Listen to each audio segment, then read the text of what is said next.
I have nothing against my The uncle, family.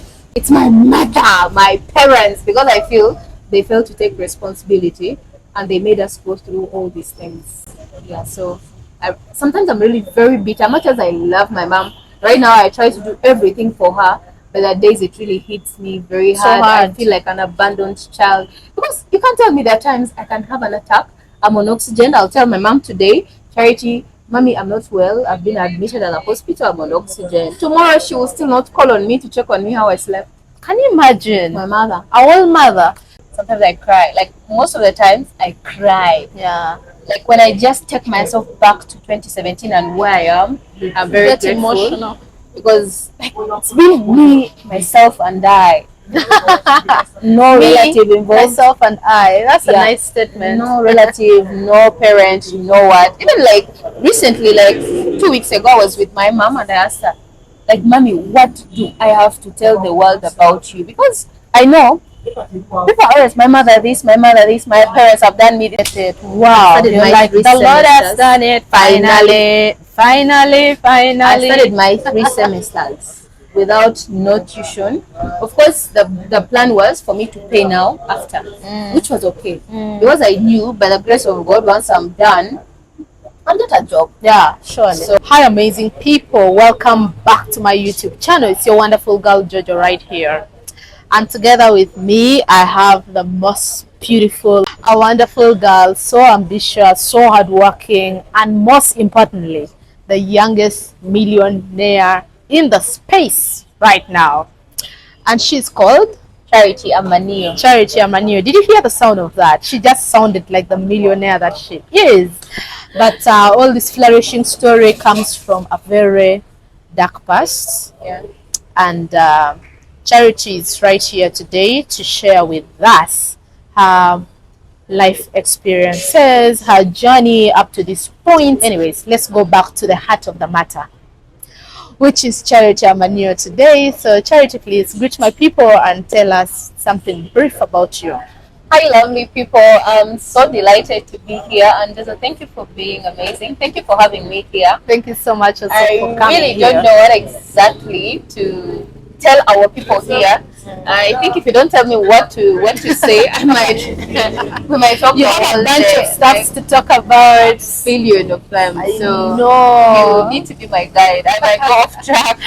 Okay, looking at somebody or knowing that someone is a millionaire at a very young age, so many things are going to run in your mind. Yeah. Is it the education aspect of it that made them to make the money? Is it the hard work? Are they a thief? Are they, people are going to ask questions of how you've made the money, right? Yeah. So let's start exactly from there, and then we go back to the real story. For starters, I come from, I think, the poorest of families. I don't. I'm not actually exaggerating it. Maybe I'll share a clip of where I come from. I come from a family of 10. Wow. 7 girls and 3 boys. But of course, 3 passed on, so we're 7 living children of my mom. Okay. And growing up, life was really hard. Life was really, really, really hard. If I say hard, I don't even know how that I can say it. Like, very hard. So when I always knew that there was something different in me, and when I was young, I used to be very outgoing, very ambitious. I loved to know why certain things are that way. I remember I would ask my dad, "But why are we poor? Why is it that?" Because we have a very rich auntie. So I used to ask my dad, "Why is it that auntie has money for you? What didn't you do?" Yeah. Why don't you have the money that others have? So it came also with exposure, I would say. Being in the village, you don't have a lot of things to look up to. But when I went to secondary, now I had moved from my village, Terego, to Arua town. I saw, like, it was my first time seeing a storage building. And I kept on asking myself, okay, what do these people do to have that kind of life? Yeah. I was always very inquisitive about life. And I think it is, I would attribute where I am right now to always wanting to know why some Curiosity. people make it in life and why And others others don't. do not. And growing up in extreme poverty, when I had my first time coming to Kampala, I told myself, When was the first time you came to Kampala? I think it was 2010 Okay. when I was in P7. my mom's principle was, okay, this rich auntie of mine, if you reached P7 and You did perform well. no, actually before results, like when you're done with P7, that vac you would stay with her. So when I came to Kampala, oh guys, you should have seen me that time. The malo, the look like, wow, there are bigger houses like this. There's a TV, there is a dining. I didn't even know what a A dining dining is because I entirely studied in a village. in the village. School. So literally, honestly, the malo should have been there. But stepping into my auntie's house at that time made me start dreaming. Yeah. So when I went back to Arua, of course, at this time, my elder sister has gotten a baby. Our firstborn had gotten a baby. So I'm going to, I just don't know. But let me say the starting point for me was when my two elder sisters like got babies, and then my mother, we had a family meeting. Can I ask? Yes. Which position are you in your? I'm a third born. Okay. I'm a third born. So when my two elder sisters got pregnant, remember the first five of us are girls. My mother, like we had a family meeting, and my mother told us, "I believe in God the Father, God the Son, God And the Holy Spirit. No, God the Father has disappointed me, meaning our firstborn. Oh my And God. God the Son has disappointed me, meaning the secondborn. Now you're the Holy Spirit to save the rest of the family. If you do the mistakes your sisters have done, just know I am going to leave this home for you to take care of your other siblings." That was pure bitterness. It was very bitter. What? So I think that's the principle I've lived with up to today, knowing that my mother is going to leave because I've messed up. I think I tried to work hard. I tried to keep away from boys, and like, there's nothing as fulfilling as keeping away from guys, you know, because the gender. you don't have distraction. You're focused on what you want to do. As I speak right now, my little sister, the one that follows me, I don't have a baby. I am still the Holy Spirit trying to save the family, but now my little sister has a baby. So, it is, yeah. It's serious. So there were a lot of threats. There were a lot of, you know, wanting to make sure that I don't disappoint my parents because, and also personally, I have grown in poverty. I was born in poverty, and I always told myself, if other people can make it, it doesn't mean that because I come from this family, I'm going to be like that. So that was the heart of the hard work. Yeah. I've grown in poverty. I was born in poverty. I've been in poverty. How do I get? I will not die in poverty. Yeah. And praise be to Jesus, you are a young millionaire right now, and you're not going to die in poverty. Thank you so much for keeping your dream so real, for working so hard towards what you wanted to be like. And we thank God that you are a version of something you wanted to be like, and you're even going to be more and more of that thing that you've always wanted to be like. So Charity, can you tell us a little bit of your education background? Oh, I didn't go to nursery. I didn't go to nursery. Nursery. That was Nursery is nursery. nursery. Meaning coming from a village, nursery where? How? So I didn't go to nursery. And all my primary, I studied in the village. And my dad was a secondary school teacher. So he told me if I wanted to go to a good school, I needed to perform well. And thank God I really performed well according to the standard of the village. So I got to Ediofe Girls. It was like one of the best schools in Arua, I think up to now.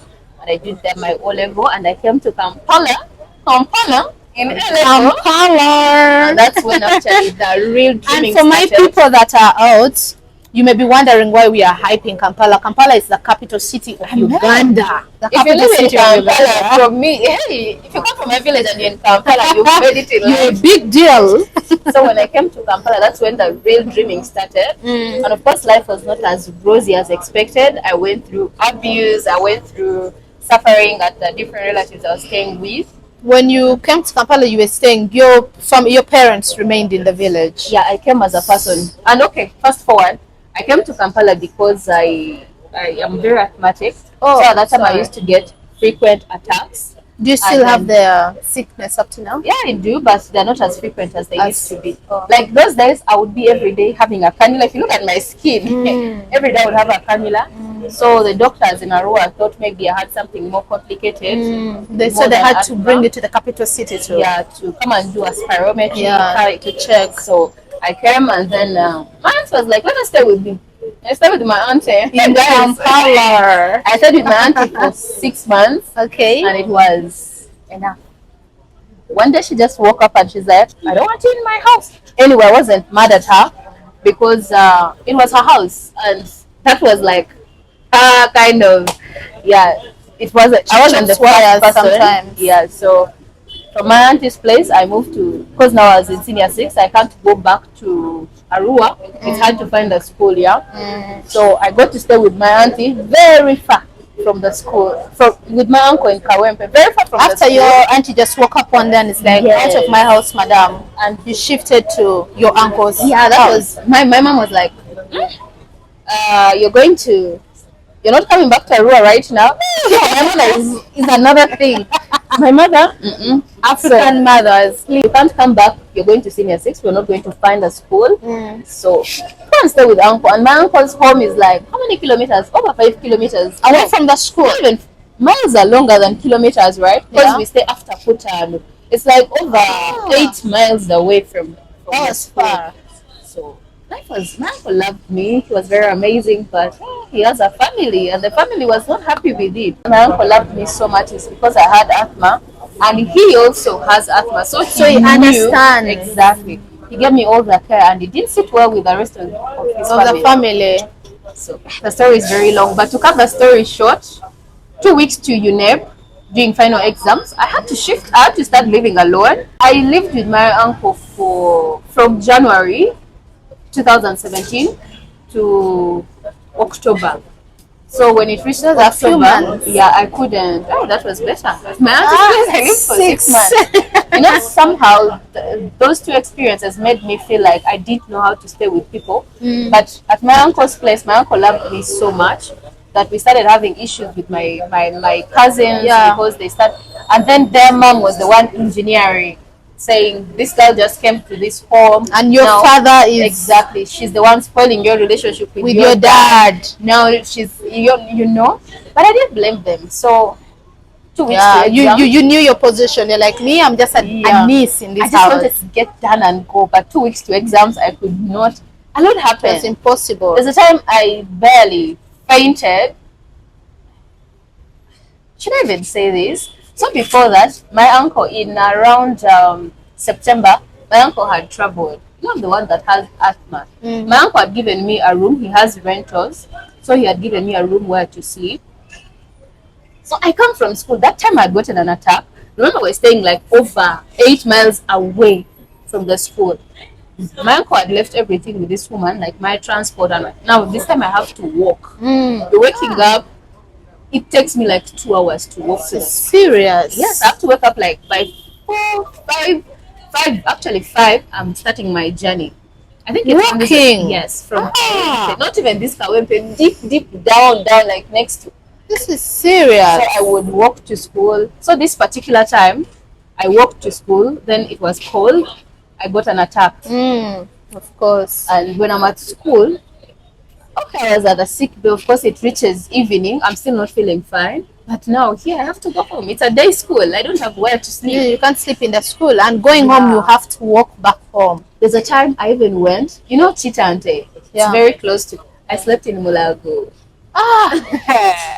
Yeah, guys. That's a story for another day. I Yeah. slept in a hospital. Guys, that story for another day, and you can find it on her channel. So kindly go and subscribe to her channel. She's a content creator as well, and I'm going to link her channel name right down there in the description box. Find it and subscribe to her channel so that you stay tuned to more of the stories. Anyways, So that time, I really got traumatized because in the morning, okay, because I was sick, I couldn't go home. I just went, like we used to have a discussion in the hospital at the dental unit. So we went for a discussion, and then I was like, I can't go home. I was very weak. I didn't have money. I slept there. What saved me in the morning when the police was doing patrol at around 4, they came for me and took me to the cell. oh my goodness. The only thing that saved me, because they didn't want idlers at the hospital. Yeah. The only thing that saved me was the fact that I was in uniform. Yeah. Anyway, aside from that, so this other time I also get an attack, and now I can't sleep at the hospital again. Like those days I used to get attacks like almost every day. I don't know how very cold the third term can be. Mm. So I get an attack. I'm walking like, we leave school. It was around 8 because we're candidates. We're approaching. Yeah. It's around September. Yeah, So to November. I am The last exams are in November. Yes. Yeah. So I would walk like from here to there. I sit. I arrive home. It's 10. Wow. 11. My uncle's like, the family was in that sitting room praying. I knocked at the door. I knocked and knocked and knocked. No one opened. Answer. And they're laughing loudly. Like, remember, here is the door. The sitting room is here. It's not like this. Yeah. They're just here. They're even laughing at my knockings. I was like, what do I do? No one is opening the door. No one. So I was like, okay. I didn't know people around. Like, my life was at school, church, home. I didn't know people around, so there's no way I could go anywhere. And I'm already weak. I've walked. Yeah, like, you've walked a long and distance. Remember, I have, and you're sick. Yeah. So the good thing is, I used to move to school with my With a my scarf and my sweater, and like they would allow us to have like coats like this. Yeah, to keep yourselves warm. When they switched off the light, I put my scarf down and slept. And I think it was God speaking at that time. Like, it was like God came to my rescue. My uncle arrives in the morning. He didn't tell nobody that he's coming back. No, and he found you sleeping at the door outside of his house. He didn't just find me sleeping. I was unconscious. You know that thing that comes out of your mouth? Yeah, that form. Exactly. My uncle phoned me like that. I didn't even know. So he arrives like at around 5. He takes me to the hospital. 5 a.m. in the morning. Yes. So I wake up. It has brought goosebumps on my body. Yes. Terrible. So I wake up like at around 10. I only find me and I found myself in the hospital. I don't know how. And then I saw my uncle. I think I didn't stop crying from that time. Of course. I did not stop crying because I was like, okay, how God can work. Because for me, it wasn't that he has finally found out, but it was like he came to my rescue, because anything can happen at that time. You could have lost your life that cried the entire time. And when we came home, my uncle didn't actually say anything at the hospital. When we came home, my uncle just told the wife, you have to go to the village. He didn't even ask me what happened, no what. He had rentals, and I think the neighbors had been telling him whatever was happening. So he told the wife, you'll have to go to the village until Charity gets done with her papers. Now the kids started on me. You're the reason why the mother is not there. Even the youngest, no one at home was talking to me except my uncle. So if my uncle is not there, I am not speaking to nobody. What a life. It's a life. And you're the same person who has to mentally prepare for the national exams. So one of those days, even my cousin, the one, like, she was much younger than me. She brought for me boys to come and beat me. And it was like really bad, yes, because my mom was not there, and every day I would come from school, my things are out, whether rain has hit them, nobody cares. So I just told my uncle one of those days, you know what? I think the next thing they're going to do is put for me poison in the food. So it's better. Because if they are young like that, and they can go that extra mile of paying a group of thugs to come and beat you up. Yeah. Such a person can do something worse than that even. Yeah. So when I just told him that, I think he also understood. And then he's like, it's okay, how can I help you? I told him I want nothing apart from the insurance card. I literally went to start life with my suitcase. Nothing else. Before finishing the exams? No. 2 weeks to the exams. 2 weeks to the exams. I had to. You left the house? Yeah, because I was mentally damaged. So I went with nothing. But just carried your suitcase? My suitcase with my clothes. And the good thing is I had my own personal bed sheet. So at night, I put my clothes down, sleep on them. In the morning, collect them, run to school. Yeah, I think now I'm over it. And at that time, I had my one song, None But Jesus. I would listen to it in the morning. So it really kept me strong. And then because of that experience, when I moved out, I told myself, and I was working hard to prove a point. Because I was like, these people have to see what God can do. I'm not going to go far. I'm going to be around and work hard. So that's why I tell you, you're a hard worker. Believe that. I really worked hard. I remember when I got done with my senior 6, the first thing I did was to look for a job. We went to work in a factory with my friend. Oh my God. What have you not done? We worked for Indians, guys. You don't sit from 6 a.m. to 6 p.m. You're working for 5,000 Ugandan shillings. That's That's like $1.5. Yeah, that's less than $1.5 even. Oh my God. So Without sitting down. you don't sit How down. about feeding? No, the only chance we had, okay, if you are working throughout, if you didn't want food at work, you would get an extra 2,000, so you get 7,000. But now the idea was during lunchtime, you get to rest like for 15 minutes. Yeah. So of course I would have that lunch because I needed to rest. So it got really hard. Wow. It was breaking my back, operating those know. machines. We were making sweets. Yeah, oh my God.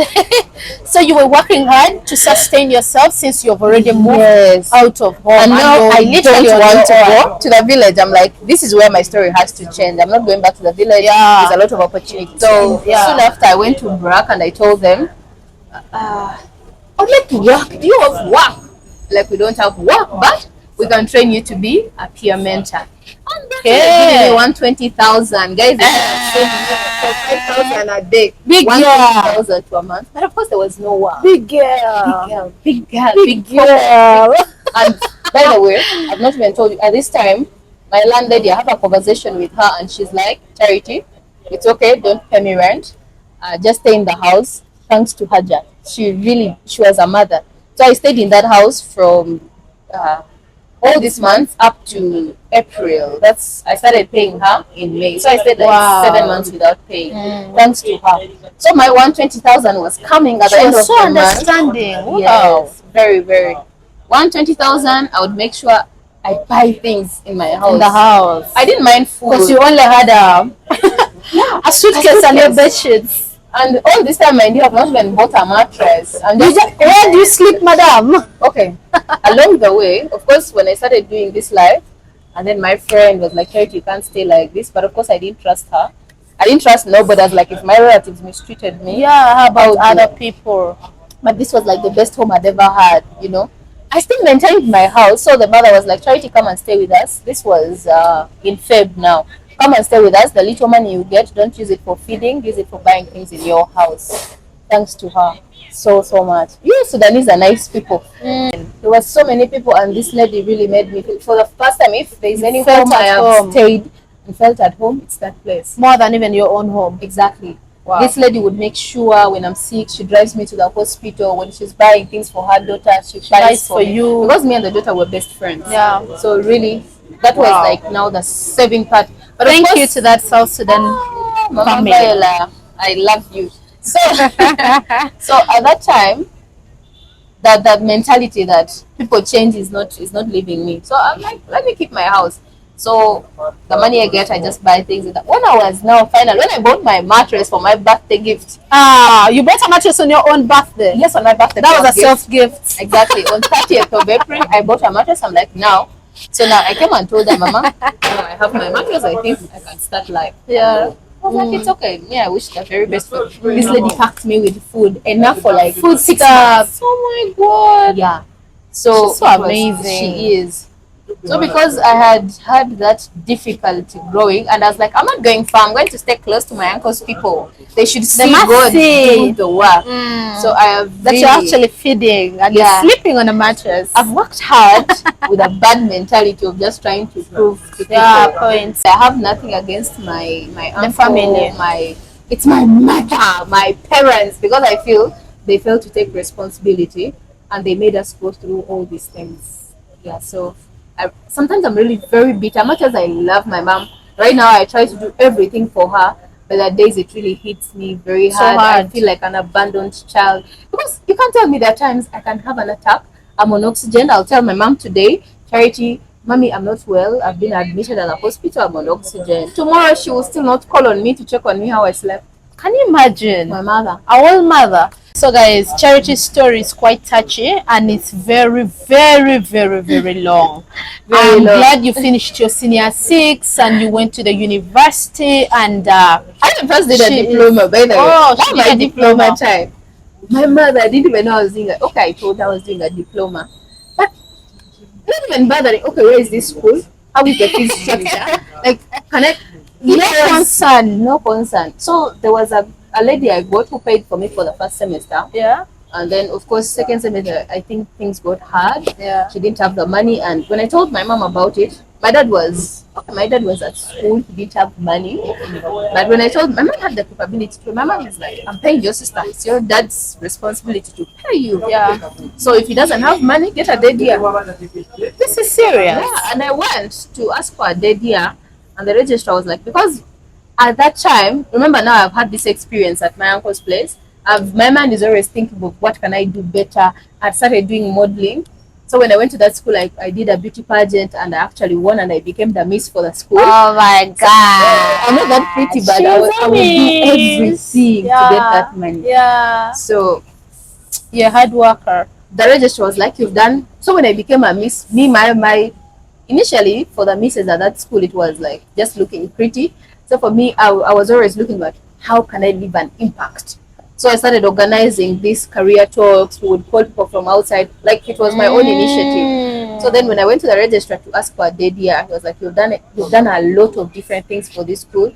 You've left an impact. We can't just let you be go like that because you don't have the fees. Yeah, so he was like, I'm the one that gives exams permits. If you're going to do your papers, just come to me. So I finished, and then I got a second class upper. Wow. And then here I am after the whole degree. My mother has never even stepped to this school. The first time my mother goes to this school is for my graduation. This was now after my dad has passed, but that was her first time. So I want to pick my result slip. That was nice. I'm always innovative. So the first, no, I want to pick my result Because because I was in providing some lights because we were, you know, only seeing our teeth. We have bright teeth. We are from the western north. the other side. So you're going to just only be seeing our teeth. At least see some skin. Melanin. Yeah. So at that time, I want to pick my result because Chambogo had advertised. Now I want to apply for my bachelor's. I had saved some money. My tuition was over 7 million. So I speak to the registrar, is like, Charity, can you give me half of the money? Then I'll see what to do. So I had 2 million. I'm like, Mommy, can you help me with money? 1 million. Trust me, my mother has that money. Like, she has it. She has even taken off her specs, guys. She has that money. Even right now, as I talk, even God knows, she has that money. I talked to my mom. I'm like, can you help me with this money, the 1 million? Because I have two, the 1 million. Yeah. Can you help me with this money? I pick my result and apply because I wanted to get the government sponsorship. Yes. My mother's like, I don't have. I'm like, can I go to a mobile money agent right now and initiate 1 million and see if they will tell me sufficient balance? My mother cancels the call. I call her again. She starts quarreling. Like, I just don't know. But that's why my auntie was at home. Wife, let me ask you a very off question. With the little things you've shared about your life, and then your mother, it looks like you have a lot of anger in your heart as far as your relationship with your mother has been. And then I think I really do because I feel she has traumatized me my entire life. From childhood, I've not had the privilege to stay with them. I've always been outside at people's homes, and now no one, absolutely no one, will treat you right. If it's not your mother, it's not. Yeah. So all my anger goes back on her. I tried my best to love on her, to do everything for her, but sometimes I can't. When you flash back to those moments, yes, the smallest things you need in life, she has failed to. Smallest, as low as 5,000 shillings. Ever since I started living alone at that age, my mother has never bothered to know how I eat, how I feed, how I parent. She has never. So sometimes I really get mad. I feel like I wasn't in plan. Okay, we're not planned children, but at least we're here, take responsibility. If you grow up, you can only give what you know. If you've grown up in trauma, you're going to traumatize your children, just like the way I am right now. I think it's one reason I even fear to have my own children because I feel I'm going to raise them up in a way that I've been raised. You get, so I just don't know. But my mother, I love her so much. I do everything for her. But right now that I'm an adult, when I sit back, sometimes I just start to hate everything. Like I start questioning myself. She has made you bitter. The situation has made it's not just me, actually, my siblings. the entire family, because like my mother, there's no day I'll tell you that we didn't start, like, it's different knowing that my parent can't provide, but knowing that she has and she's just not giving. You get, and she always has excuses. I think I really want to ask her one day when I'm with my siblings, we sit down and be Yeah, like, why like is it why? like this? Yeah, You why? get? I was She remember that really gives you needs to answer that. 20,000 as a girl. You're doing shopping. You're doing that's your transport. This is your pocket money. What can 20,000 do as a Literally girl? nothing. Because by the time you're coming from the village to town, you've used 6,000. You're left with 14,000. You're Yeah. supposed to buy everything you In need that in that money, 16. including books, including pens, including pads, including Vaseline, like every. Wow. Wow. Well done, ma'am. Very. Well done. Hey, it's Like, okay. well done. I know. But I can imagine. So, somehow, how do you feel about the switch of life? You can afford to plait your hair on your own. You can afford to dress yourself up so awesomely. You know, everything that you ever lacked, you almost can provide it for your own self right now. How does it feel, the switch of life?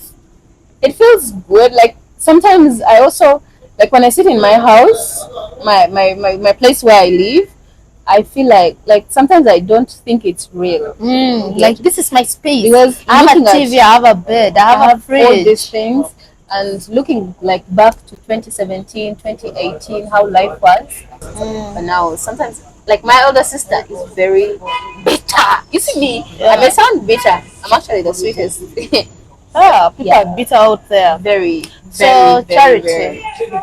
after all the struggle of being a one woman army, providing for yourself, fighting life for your own self, do you see life still in that perspective that people should fight for themselves? Do you have any responsibility? Do you have somebody that you're helping to make life easier for them such that they don't have to face life roughly like you did? All my siblings, especially my little sister. I said my sister that follows me has a baby, but the one that follows her. Because I still remember my dad's last words for me on his deathbed. I think I'd worked so hard, and I was one child that he When did admired. your father die? 2021. Oh, I think recently, I was sorry. one child he admired so much because when my dad was sick, I made sure that I did everything to make sure that he had the medication. He got kidney failure, so we were doing dialysis, spending like literally around 800,000 per week. Oh my goodness. Yeah, and I used to make sure that And you were making sure that money is available for your father's. if there is any time I saw the grace of God, it was at that time. Because I didn't know how the money was coming. I started doing bags online. Remember, this is COVID. So I started selling bags online. I didn't even have the bags to start with. I would just get pictures, post. I knew where these bags were being sold. So I would get pictures, post on my Facebook, boost the post. I would get a lot of orders like this. So every time I would get orders, I go buy the bags, I deliver them. Oh, and make that extra. I used to make a lot because the bags were being sold for 35,000. There were those bags. It had a backpack. It had a round bag. There were three in one. They were being sold for 35,000. People were selling them online at 75. So Oh me, my goodness. I used to sell them at 60. 60. You That make is plus that. my transport. I'll tell Yeah. you free delivery. I mean, COVID, we were not allowed to move. So I would walk. Yeah. And I made that money. I made that money.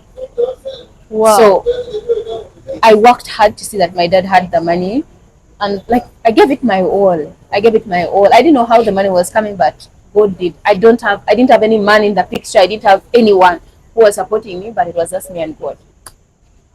So I remember my dad used to. His only prayer was my sister. This one I'm talking about is very bright. She's like the brightest. Oh, the young one. She had never scored anything below like 80. Wow. Not even 80, 90. From happy through when she came to Kampala and she was put to never. So my dad used to tell, like, every time his prayer was like, God, you should at least keep me up to, like, when I pay this girl to senior 4. Remember, she's just in P7. Yeah. When I pay this girl to senior 4, and then I can go knowing that you won. I got to see my dad in the hospital. And then that day we had a conversation with my dad. I think it was 9th of April. That was Easter.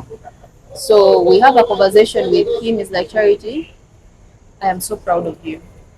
I know I've not done anything for you, and I know I have not been able to. Even if I left right now, I'm leaving nothing for you. But one thing I ask you is to make sure that your little sister is like you. At least train her. Because now remember, my two other elder sisters They've already messed up. and given birth. Even if I'm not here today, tomorrow, at least leaving this girl with you makes me feel she's safe. So just help me mentor her to be like you. That is actually when I knew that I was like my father telling me he's proud of me. I should help mentor my sister to be like me. Made me see myself in a very different angle. And the last word he told me that day was, I know I'm leaving you with nothing.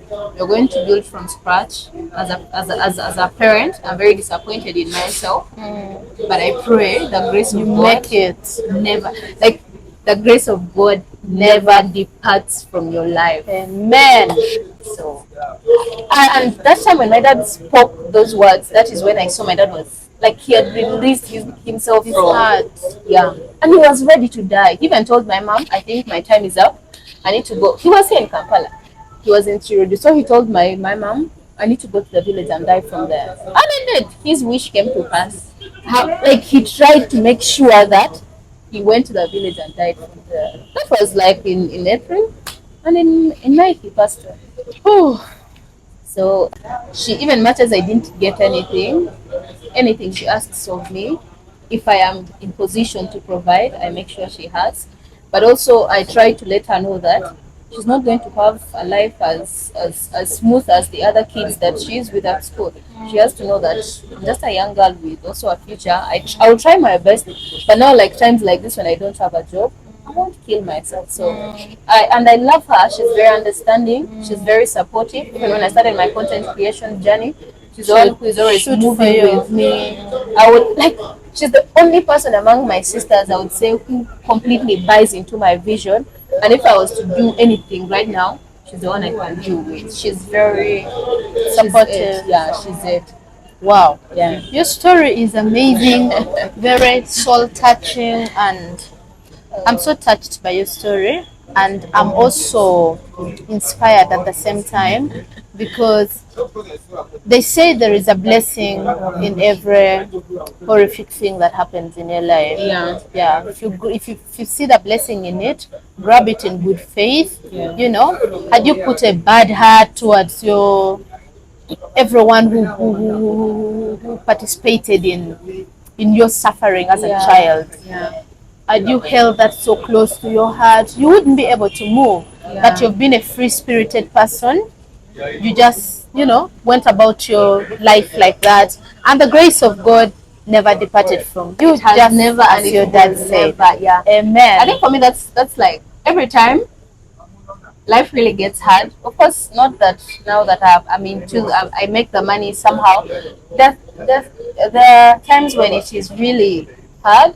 I just remember that 9th of April when my dad told me, may the grace of God never depart from your life. And I know life is amazing. Amen. Life is amazing indeed. As amazing as you are, you look amazing, first of all. Thank you. And I'm glad that life is amazing. Thank you. Yeah. Charity, thank you so much for sharing with us your soul touching story. Thank you for listening to me. There's a way I feel different every time I talk about it. Yeah. I feel that's when I am healing because I mean my Yeah. God sent me to mentor unit. Yeah. So thank you so much for being patient with me, for allowing me to talk. Yeah. I've literally spoken the entire time. I I'm know. taking over the show. No, it's okay. It's your story that you have sat here today to listen to, and I had to give you that listening ear. And thanks to you, you brought it out so well. I've enjoyed the story. I felt inspired by it, and it gives me more reasons to upload you even more and more for each and every person that you are right now. Honestly, you've worked so hard to earn yourself the name that you have right now, to earn yourself the kind of a person that you are right now, and that's a good thing. Given the fact that you're a girl child, excuse me, brothers and sisters only out there, we can have everything we need by ourselves. Okay? As long as you're determined Yeah, and you're working hard. you're working hard towards it, you can always have it. Yeah, you don't have to just be there with your open hands and thinking someone else is going to provide for you the kind of life that you envision to have. Yeah. You should work very hard towards the kind of life that you want to have, and that is how Charity, from grass, from extremely nothing, from sleeping in a single room, in one open room with Just her clothes and My suitcase. No curtains. You're not afraid of peeps and escapees. I was. Like, you know, before that experience, I'd never slept alone in a room. But Oh here, my God. it was hard. I would put on the lights. You know, I'm like, but they're going to see me through the window. Yeah. I run, switch it off. You continue to stay in the dark because there are no curtains. Like, I think it took me like until I moved to my friend's home. That's when I started like sleeping well, because I would switch on the light. Like, I was afraid of darkness. And when you Anyway. put on the lights, you're even more afraid because now someone's you're going going to be clearly seen. So, that was such a lie. You're so brave. You are so I brave. was never brave, but Life taught you to be brave. 2017, 2018. Those Those are 2 the years years. taught you how to be brave. Yeah. Oh Every my time I look back there, and I'm like, okay, this is the best. Yeah. So guys, I know we have all enjoyed the charity story, and not only enjoyed but also learned a lot about life. You may be going through things that are even worse than charity, or you may be having a story that is similar to that. Probably you've slept outside of the house so many times because of, such things happening in your life. So never give up. Continue Yeah. carrying your head high, and keep working with the confidence and the belief that life can actually switch, because it has switched for so many people, and it can happen to you as well. So don't only enjoy the story, but also get inspired by the story. Believe in yourself, believe in hard work, believe in resiliency, and you know that things can actually change for you. Charity, I'm very proud of you, I must be honest. Thank you I'm so very much. proud of you, and I admire the kind of a person that you are. And I'm glad that you are an inspiration to so many people out there, especially the young one. Charity is a very young girl. She's a young girl. She has attained a better kind of life, a good kind of life at her age. So that is very inspirational, especially in Uganda. Uganda is a country where the young people are suffering. There are no jobs. There are no jobs. We are suffering. You finish your education the harsh way, without with hardship in getting school fees and everything. And at the end of it all, you're not going to be able to have a job. Exactly. You know?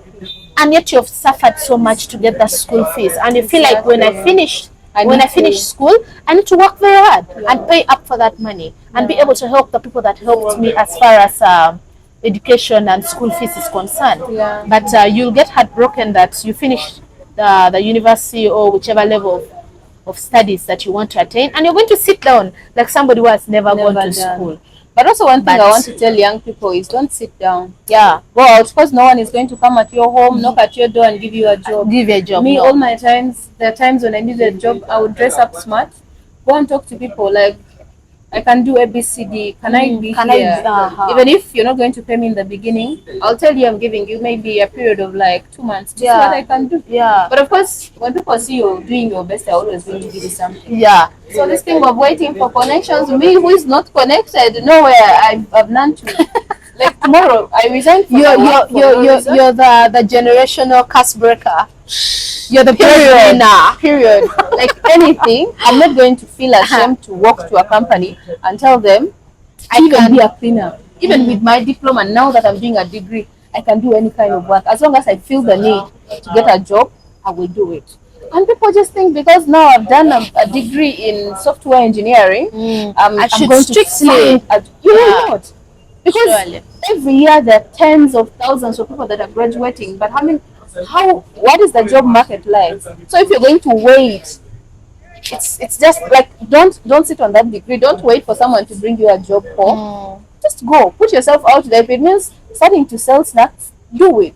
Your ideal job will find you where you are. So you're gaining experience by doing. So for me, I don't know. We shall continue with this conversation. Guys, thank you so much for being with us up to the end of the video. As you can see, even the natural light went off. We had to improvise. It's quite dark here. It's 7 Yeah. something here in Uganda. Yeah. And now we have to end the video so that we can. But we shall catch up another time. I'm right here with Charity. Always we stay in the same city. So we shall give you more stories. Yeah. Guys, do not forget to go and check up on Charity's channel. It's very important. It will help you to know her more and more. Yeah. So go and catch up her channel. I'll leave it right there at the description box. So go and check up at her channel. And once again, I want to appreciate you all for being with me up to the end of the video. If you are new, it's your first time to see this face. This is Jojo, your African girl. Subscribe to the channel, turn on your post notification bell so that you are a part of the family, so that you never miss any video that I upload. Okay? Anyways, until next time again, bye. Thank you. Thank you. Bye bye. Thank you, Charity. Thank you. We hope to see you again. My family. Very soon. Thank you for having me. Thank you so much as Thank well. you for being patient with me. Oh my goodness. Thank you so You're much. amazing. Yeah. Thank you for listening to me. Always. I love to listen. Okay, guys. And let's expect Charity again next time. For now, Bye bye.